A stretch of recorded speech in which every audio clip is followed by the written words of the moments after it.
ইয়াৰ কাৰণে মুখ্যমন্ত্ৰী ডাঙৰীয়াই স্পষ্ট ভাষাৰে কৈছে যে এনেকুৱা অসন্মানজনক কাম কিছুমান কৰিব লাগে ন ডাউট কোনোবাই আইনৰ চকুত দোষী হলে তাৰ আইনে ব্যৱস্থা ল'ব কিন্তু কিছুমান কাম কৰবাত নকৰিবলৈও কামো কিছুমান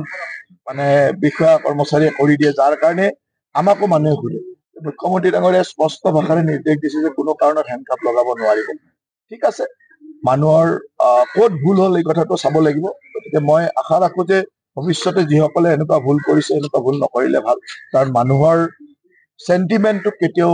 হেৰি কৰিব নালাগে সেইটো ৰেচপেক্ট সকলে দিব লাগে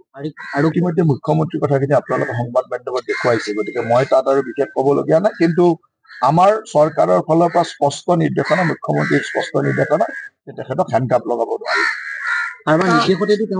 এতিয়া বিভিন্ন কথা থাকে তাত কি নিৰ্দেশ কি কথা মই আমিও গম নাপাম কিন্তু কৰবাত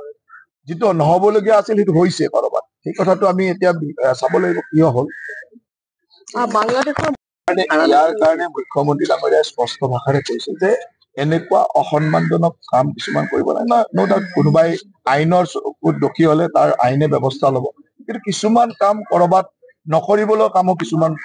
মানে বিষয়া কৰ্মচাৰীয়ে কৰি দিয়ে যাৰ কাৰণে আমাকো মানুহে ঘূৰে মুখ্যমন্ত্ৰী ডাঙৰীয়াই স্পষ্ট ভাষাৰে নিৰ্দেশ দিছে যে কোনো কাৰণত হেণ্ডকাপ লগাব নোৱাৰিব ঠিক আছে মানুহৰ ক'ত ভুল হ'ল এই কথাটো চাব লাগিব গতিকে মই আশা ৰাখো যে ভৱিষ্যতে যিসকলে এনেকুৱা ভুল কৰিছে এনেকুৱা ভুল নকৰিলে ভাল কাৰণ মানুহৰ চেণ্টিমেণ্টটোক কেতিয়াও হেৰি কৰিব নালাগে সেইটো ৰেচপেক্ট সকলে দিব লাগে আৰু ইতিমধ্যে মুখ্যমন্ত্ৰীৰ কথাখিনি আপোনালোকে সংবাদ মাধ্যমত দেখুৱাইছে গতিকে মই তাত আৰু বিশেষ ক'বলগীয়া নাই কিন্তু আমাৰ চৰকাৰৰ ফালৰ পৰা স্পষ্ট নিৰ্দেশনা মুখ্যমন্ত্ৰীৰ স্পষ্ট নিৰ্দেশনা যে তেখেতক হেণ্ডকাপ লগাব নোৱাৰি এতিয়া বিভিন্ন কথা থাকে তাত কি নিৰ্দেশ কি কথা মই আমিও গম নাপাম কিন্তু কৰবাত যিটো নহবলগীয়া আছিল সেইটো হৈছে কৰবাত সেই কথাটো আমি এতিয়া চাব লাগিব কিয় হ'ল বাংলাদেশৰ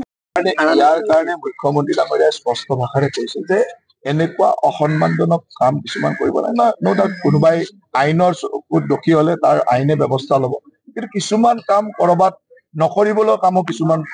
মানে বিষয়া কৰ্মচাৰীয়ে কৰি দিয়ে যাৰ কাৰণে আমাকো মানুহে ঘূৰে মুখ্যমন্ত্ৰী ডাঙৰীয়াই স্পষ্ট ভাষাৰে নিৰ্দেশ দিছে যে কোনো কাৰণত হেণ্ডকাপ লগাব নোৱাৰিব ঠিক আছে মানুহৰ ক'ত ভুল হ'ল এই কথাটো চাব লাগিব গতিকে মই আশা ৰাখো যে ভৱিষ্যতে যিসকলে এনেকুৱা ভুল কৰিছে এনেকুৱা ভুল নকৰিলে ভাল কাৰণ মানুহৰ চেণ্টিমেণ্টটোক কেতিয়াও হেৰি কৰিব নালাগে সেইটো ৰেচপেক্ট সকলে দিব লাগে আৰু ইতিমধ্যে মুখ্যমন্ত্ৰীৰ কথাখিনি আপোনালোকে সংবাদ মাধ্যমত দেখুৱাইছে গতিকে মই তাত আৰু বিশেষ ক'বলগীয়া নাই কিন্তু আমাৰ চৰকাৰৰ ফালৰ পৰা স্পষ্ট নিৰ্দেশনা মুখ্যমন্ত্ৰীৰ স্পষ্ট নিৰ্দেশনা যে তেখেতক হেণ্ডকাপ লগাব নোৱাৰি এতিয়া বিভিন্ন কথা থাকে তাত কি নিৰ্দেশ কি কথা মই আমিও গম নাপাম কিন্তু কৰবাত যিটো নহবলগীয়া আছিল সেইটো হৈছে কৰবাত সেই কথাটো আমি এতিয়া চাব লাগিব কিয় হ'ল বাংলাদেশৰ যিকোনো খবৰৰ বাবে যোগাযোগ কৰক 7099017330 লগতে 7099017110 নম্বৰত